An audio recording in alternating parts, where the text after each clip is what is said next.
Assalamualaikum warahmatullahi wabarakatuh. Perkenalkan saya Tessa Fibiola Jovita, NIM 32198084 dari kelompok 4 akan menjelaskan materi mengenai teori penawaran. Menurut Winardi, penawaran merupakan jumlah suatu barang atau jasa yang ditawarkan di pasaran pada tingkat harga pada waktu tertentu. Menurut Lipsey, semakin tinggi harga suatu barang, maka semakin besar jumlah barang yang ditawarkan. Namun jika harga suatu barang mengalami penurunan, maka kuantitas barang tersebut juga ikut menurun.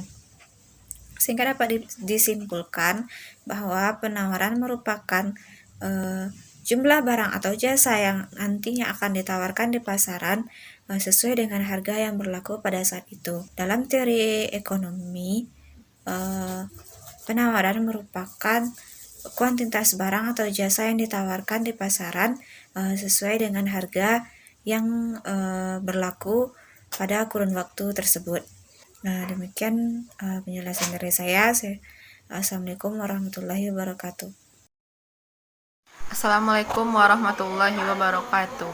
Perkenalkan, nama saya Maharani Pertiwi, NIM 32198086. Baiklah, pada kesempatan kali ini saya akan menjelaskan tentang faktor-faktor yang mempengaruhi penawaran.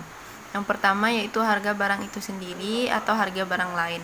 Jika harga naik, maka penawaran terhadap barang tersebut akan meningkat. Begitu juga sebaliknya, jika harga barang turun, maka penawaran terhadap barang itu juga akan menurun.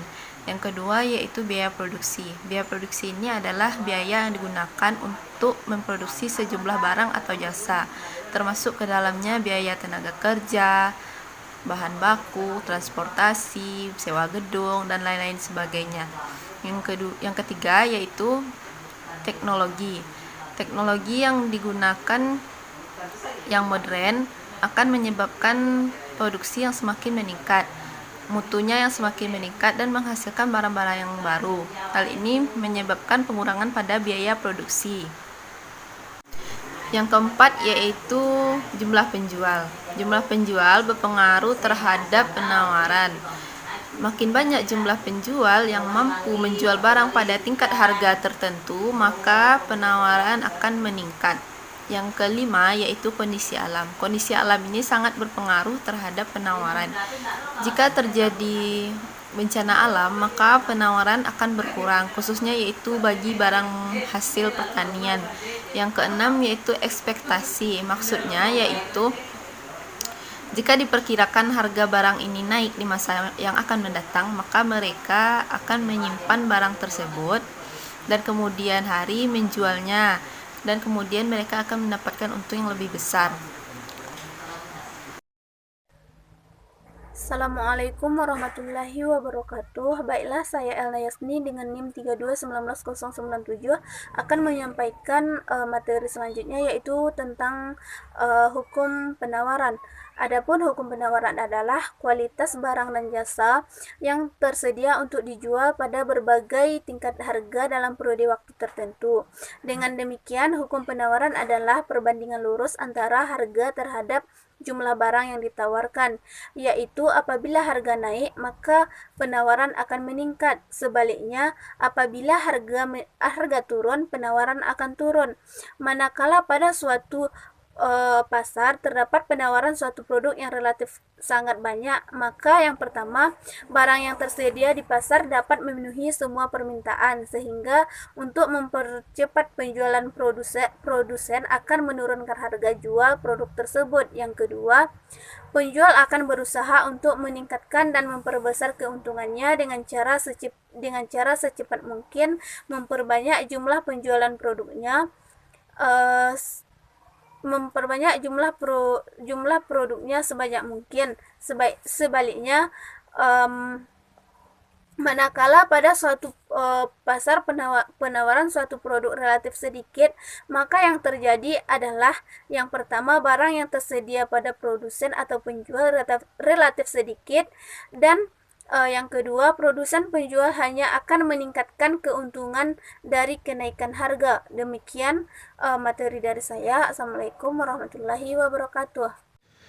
Assalamualaikum warahmatullahi wabarakatuh. Perkenalkan, nama saya Dasri Hidayat, NIM 321910, jurusan Ekonomi Islam. Baik, di sini saya akan menjelaskan tentang hukum penawaran. Hukum penawaran adalah prinsip dasar teori ekonomi yang menyatakan bahwa dengan menjaga faktor-faktor lain tetap konstan, akan kenaikan harga menghasilkan kuantitas yang ditawarkan. Hukum penawaran berlaku apabila faktor-faktor lain yang mempengaruhi penawaran tidak berubah. Bunyi dari hukum penawaran itu sendiri adalah bila tingkat harga naik, maka jumlah barang yang ditawarkan akan naik. Dan begitu pun sebaliknya. Bila harga turun, maka jumlah barang yang ditawarkan akan turun. Sekian, terima kasih. Assalamualaikum warahmatullahi wabarakatuh. Assalamualaikum warahmatullahi wabarakatuh. Perkenalkan, nama saya Salvita Rahiu dengan NIM 3219106.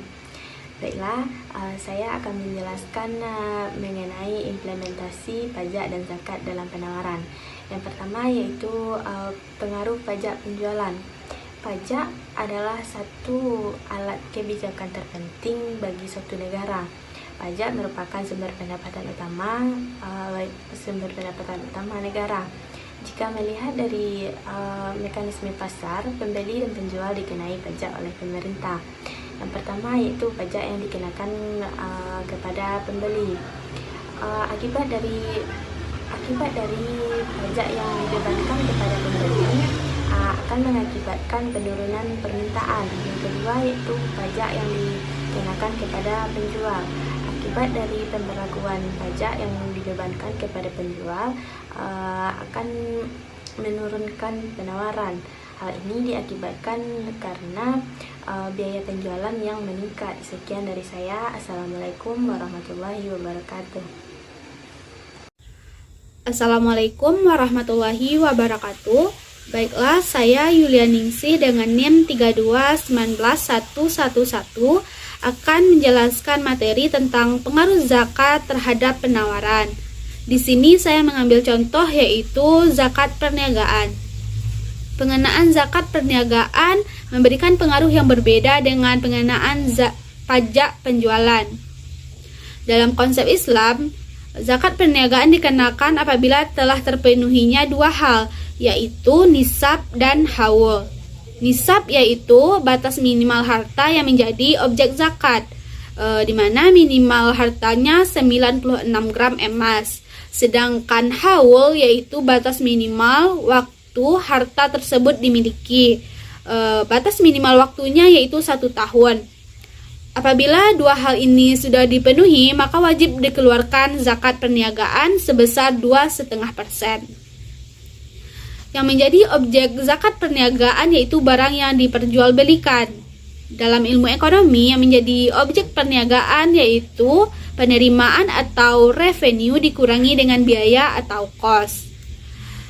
Pengenaan zakat perniagaan sama sekali tidak memberikan pengaruh terhadap marginal cost. Itu artinya pengenaan zakat perniagaan sama sekali tidak memberikan pengaruh terhadap kurva penawaran. Upaya memaksimalkan laba, begitu pula dengan memaksimalkan surplus produsen sekaligus memaksimalkan zakat yang dibayarkan.